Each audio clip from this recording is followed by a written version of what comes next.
ये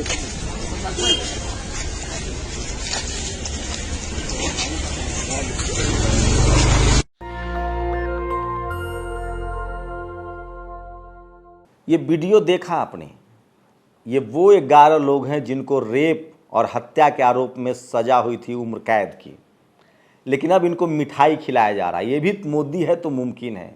ये भी भारत में आज़ादी के 75 साल बाद में पहली बार हुआ है। नमस्कार, मैं शंभू कुमार सिंह और आप देख रहे हैं नेशनल दस्तक। सोचिए, शहाबुद्दीन एक मुसलमान थे, उनको जमानत मिली थी तो प्रशांत भूषण कोर्ट चले गए थे कि जमानत नहीं मिल सकती है। इस देश के 90% कैदी SC ST OBC माइनॉरिटी के लोग जेलों में हैं खीरा चोरी के आरोप में। ट्रायल नहीं हो रहा है। 74,000 केस पेंडिंग है सुप्रीम कोर्ट में, 5 लाख केस पेंडिंग है तमाम हाई कोर्ट में, और लगभग 70 लाख केस पेंडिंग है तमाम लोअर कोर्ट, हाई कोर्ट और सुप्रीम कोर्ट में।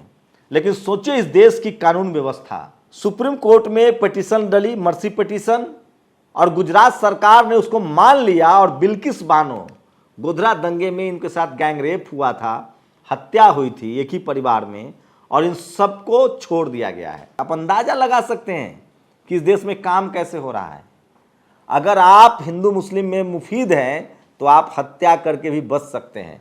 और ये कोई पहला मामला नहीं है। दरअसल गुजरात में चुनाव है, बीजेपी वहां हिंदू कार्ड खेलना चाहती है। RSS की प्रयोगशाला है, RSS की प्रयोगशाला में हिंदू मुस्लिम होना चाहिए। अब सोचिए ये 11 लोग जिनको मिठाई खिलाया जा रहा है, ये सब के सब बिल्किस बानो केस में आरोपी नहीं, दोषी थे। इनको छोड़ दिया गया, मर्सी पिटीशन डाला गया सुप्रीम कोर्ट में। सुप्रीम कोर्ट ने सरकार से कहा और सरकार ने बिल लाकर इनको रिहा कर दिया। आप कल्पना कर सकते हैं कि ये भी इस देश में हो सकता है। बिल्कुल इससे पहले सुबोध सिंह नाम के इंस्पेक्टर की हत्या हुई थी गौ रक्षा के नाम पर। उसके आरोपियों को चुनाव में लड़ाया गया। आतंक के आरोप में साध्वी प्रज्ञा पर आतंक का आरोप था, वो आज मेंबर ऑफ पार्लियामेंट है बीजेपी की। इससे पहले रांची में मॉब लिंचिंग हुई थी और उसको यशवंत सिन्हा के बेटे जयंत सिन्हा जो बीजेपी के सांसद हैं, उन्होंने माला पहनाया था। लेकिन ये तो सोशल मीडिया है जिस पर खबरें चल रही है, लोग सवाल पूछ रहे हैं, और मैं कुछ ऐसे ही सवाल आपके सामने लेकर आया हूं कि किस तरह से इस देश में बिल्किस बानो, अगर कोई मुसलमान है, कोई दलित है, पिछड़ा है, तो उसको कैसे सजा दी जाती है। सोचिए, हाथरस में गैंगरेप हुआ, मीडिया वाले कह रहे थे कि पीड़िता का कनेक्शन था आरोपी के साथ। अब एक बच्चे को पानी पीने के लिए मार दिया गया है। कहा जा रहा है कि वो बच्चा पहले से बीमार था, टीवी अखबार वाले कह रहे हैं, और स्कूल में तो घड़ा था ही नहीं। तो सोचिए अगर आपके साथ अपराध भी हुआ है तो आपको खुद साबित करना है कि आप अपराधी नहीं हैं। इस तरह की, अब ये वीडियो देख लीजिए। पुरानी रंजिश से मारो, हमने सरपंच नहीं चुना। ये वीडियो है दतिया का, एक शेड्यूल कास्ट शख्स के साथ किस तरह का अत्याचार हुआ है और किस तरह से वो बेचारा रिक्वेस्ट कर रहा है कि उनको सजा न दी जाए। सोचिए, प्रशांत भूषण सुप्रीम कोर्ट चले गए थे जब शहाबुद्दीन को सजा हुई थी, और सजा होने के बाद उनको किस तरह से दोबारा उनको जमानत मिलने पर जेल में डाल दिया गया। लालू यादव के साथ लोग किस तरह से करते थे, लगातार जेल में चले जाते थे, जेल उनको डाला गया। एक ही केस में कई बार सजा हुई, लेकिन इस पर कोई सवाल नहीं पूछेगा।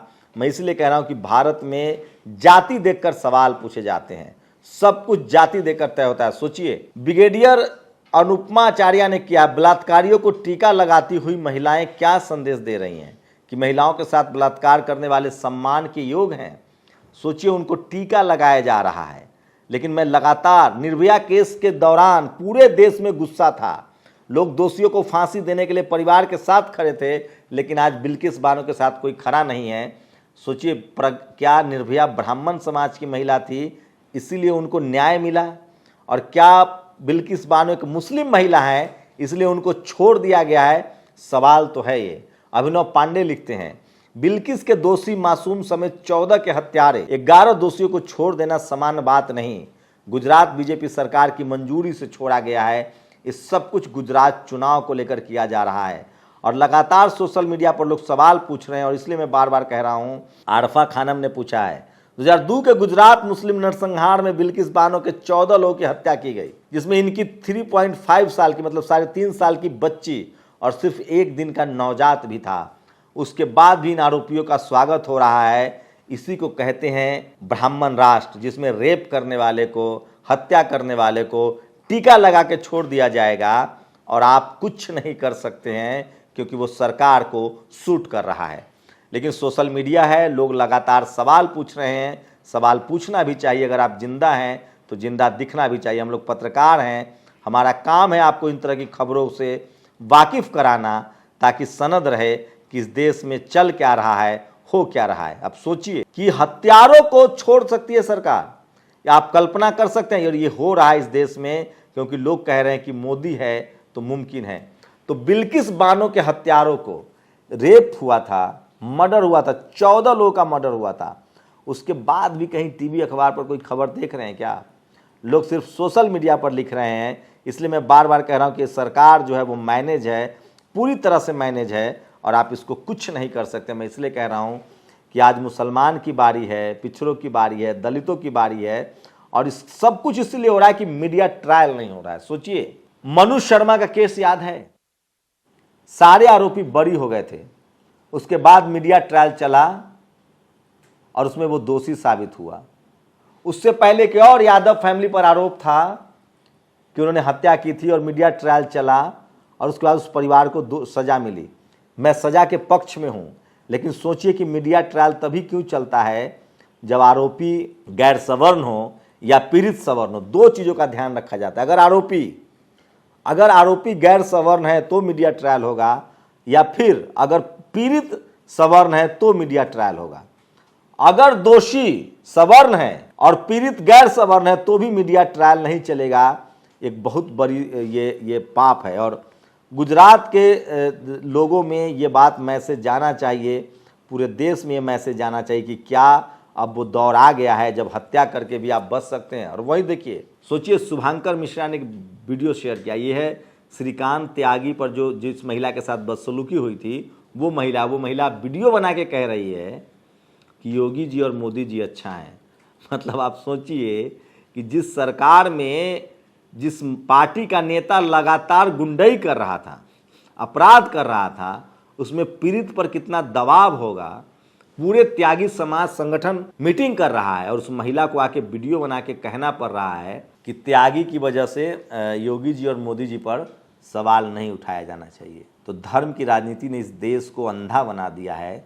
लोग संविधान कानून से अलग हटकर अलग तरीके से सोच रहे हैं। श्रीकांत त्यागी का वो वीडियो सरेआम वायरल था, जिसमें इस महिला को वो तार कर रहा था, लेकिन वो महिला खुद कह रही है कि नहीं, मेरे साथ अच्छा हुआ, कोई बहुत गलत नहीं हुआ है, और योगी जी मोदी जी बहुत शानदार हैं, बीजेपी बहुत शानदार पार्टी है। तो आप कल्पना कर सकते हैं कि लोग किस तरह से दबाव में हैं। क्या बिल्किस बानो के हत्यारे रेपिस्टों को माफ़ कर देना आपको लगता है कि सही फैसला है?